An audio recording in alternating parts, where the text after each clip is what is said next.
The Economy of Machinery and Manufactures by Charles Babbage. 1832. Section 2. Chapter 27. Non-contriving machinery. 318. The power of inventing mechanical contrivances, and of combining machinery, does not appear, if we may judge from the frequency of its occurrence, to be a difficult or a rare gift. Of the vast multitude of inventions which have been produced almost daily for a series of years, a large part has failed from the imperfect nature of the first trials, whilst a still larger portion, which had escaped the mechanical difficulties, failed only because the economy of their operations was not sufficiently attended to. The commissioners appointed to examine into the methods proposed for preventing the forgery of banknotes, state in their report, that out of 178 projects communicated to the bank and to the commissioners, there were only 12 of superior skill, and 9 which it was necessary more particularly to examine. 319. It is however a curious circumstance, that although the power of combining machinery is so common, yet the more beautiful combinations are exceedingly rare. Those which command our admiration equally by the perfection of their effects and the simplicity of their means, are found only amongst the happiest productions of genius. To produce movements even of a complicated kind is not difficult.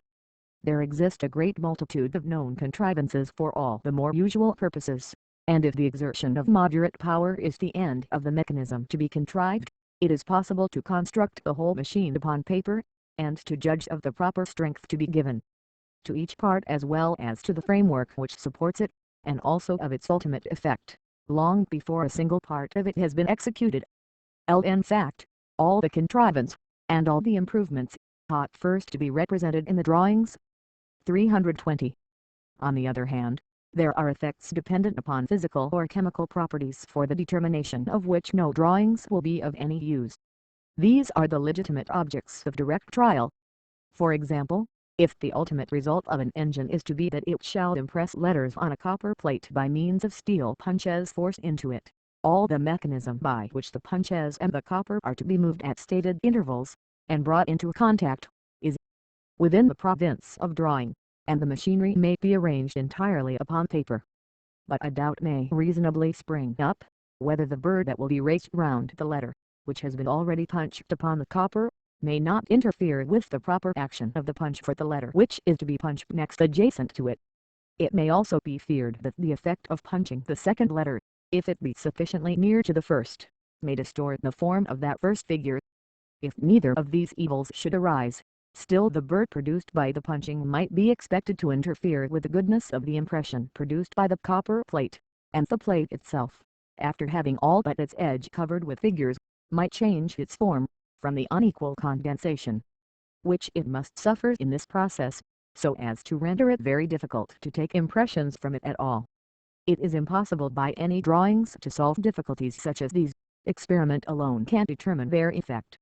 Such experiments having been made, it is found that if the sides of the steel punch are nearly at right angles to the face of the letter, the bird produced is very inconsiderable, that at the depth which is sufficient for copper plate printing, no distortion of the adjacent letters takes place, although those letters are placed very close to each other, that the small bird which arises may easily be scraped off, and that the copper plate is not distorted by the condensation of the metal in punching, but is perfectly fit to print from, after it has undergone that process.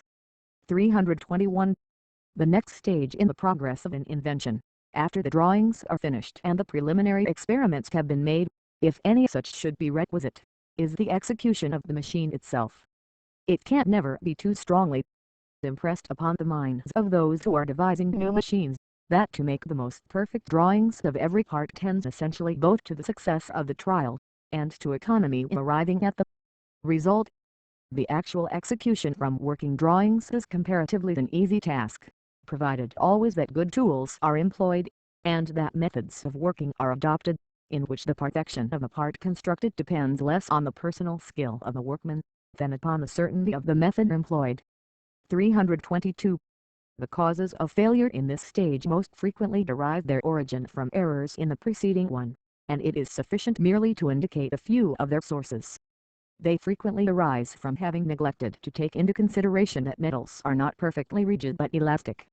The steel cylinder of small diameter must not be regarded as an inflexible rod, but in order to ensure its perfect action as an axis, it must be supported at proper intervals. Again, the strength and stiffness of the framing which supports the mechanism must be carefully attended to. It should always be recollected that the addition of superfluous matter to the immovable parts of the machine produces no additional momentum, and therefore is not accompanied with the same evil that arises when the moving parts are increased in weight. The stiffness of the framing in a machine produces an important advantage.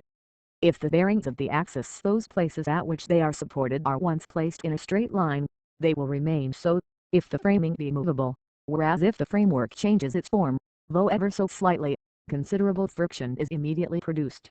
This effect is so well understood in the districts where spinning factories are numerous, that, in estimating the expense of working a new factory, it is allowed that 5% on the power of the steam engine will be saved if the building is fireproof, for the greater strength and rigidity of a fireproof building prevents the movement of the long shafts or axes which drive the machinery, from being impeded by the friction that would arise from the slightest deviation in any of the bearings.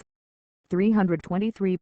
In conducting experiments upon machinery, it is quite a mistake to suppose that any imperfect mechanical work is good enough for such a purpose.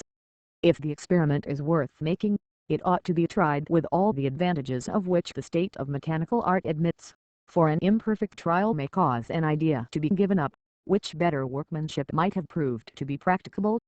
On the other hand, when once the efficiency of a contrivance has been established, with good workmanship, it will be easy afterwards to ascertain the degree of perfection which will suffice for its due action. 324. It is partly owing to the imperfection of the original trials, and partly to the gradual improvements in the art of making machinery, that many inventions which have been tried, and given up in one state of art, have at another period been eminently successful. The idea of printing by means of movable types had probably suggested itself to the imagination of many persons conversant with impressions taken either from blocks or seals. We find amongst the instruments discovered in the remains of Pompeii and Herculaneum, stamps for words formed out of one piece of metal, and including several letters. The idea of separating these letters, and of recombining them into other words, for the purpose of stamping a book, could scarcely have failed to occur to many, but it would almost certainly have been rejected by those best acquainted with the mechanical arts of that time, for the workmen of those days must have instantly perceived the impossibility of producing many thousand pieces of wood or metal, fitting so perfectly and arranging so uniformly, as the types or blocks of wood now used in the art of printing. The principle of the press, which bears the name of Bramah, was known about a century and a half before the machine, to which it gave rise, existed, but the imperfect state of mechanical art in the time of the discoverer, would have effectually deterred him, if the application of it had occurred to his mind, from attempting to employ it in practice as an instrument for exerting force. These considerations prove the propriety of repeating, at the termination of intervals during which the art of making machinery has received any great improvement, the trails of methods which, although founded upon just principles, had previously failed. 325. When the drawings of a machine have been properly made, and the parts have been well executed, and even when the work it produces possesses all the qualities which were anticipated, still the invention may fail, that is, it may fail of being brought into general practice. This will most frequently arise from the circumstance of its producing its work at a greater expense than that at which it can be made by other methods. 326. Whenever the new, or improved machine, is intended to become the basis of the manufacture, it is essentially requisite that the whole expense attending its operations should be fully considered before its construction is undertaken. It is almost always very difficult to make this estimate of the expense. The more complicated the mechanism, the less easy is the task, and in cases of great complexity and extent of machinery it is almost impossible.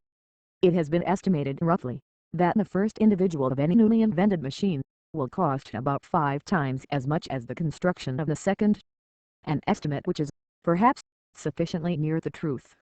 If the second machine is to be precisely like the first, the same drawings, and the same patterns will answer for it, but if, as usually happens, some improvements have been suggested by the experience of the first, these must be more or less altered.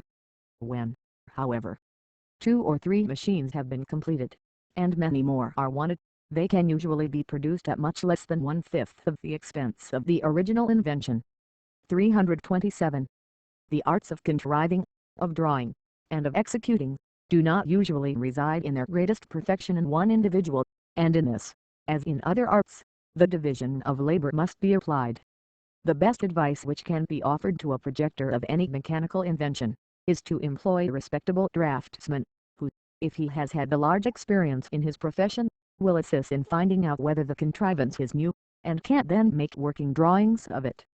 The first step, however, the ascertaining whether the contrivance has the merit of novelty, is most important, for it is a maxim equally just in all the arts, and in every science, that the man who aspires to fortune or to fame by new discoveries, must be content to examine with care the knowledge of his contemporaries, or to exhaust his efforts in inventing again, what he will most probably find has been better executed before.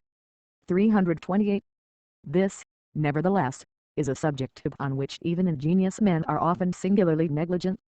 There is, perhaps, no trade or profession existing in which there is so much quackery, so much ignorance of the scientific principles, and of the history of their own art, with respect to its resources and extent, as are to be met with amongst mechanical projectors.